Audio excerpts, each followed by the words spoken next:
Earth is actually made up of 4 different layers. These are called the inner core, the outer core, the mantle and the crust.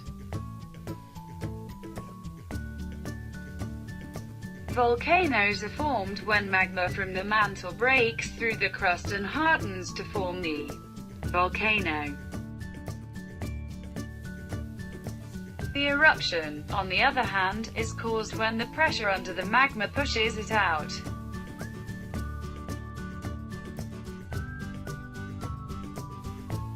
It's like when you shake a soda, the bubbles build up and explode when you open the bottle.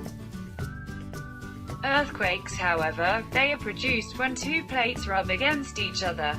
This can cause damage to small buildings, even skyscrapers. If you take anything from this video, please note that if you come across a volcano, don't touch it.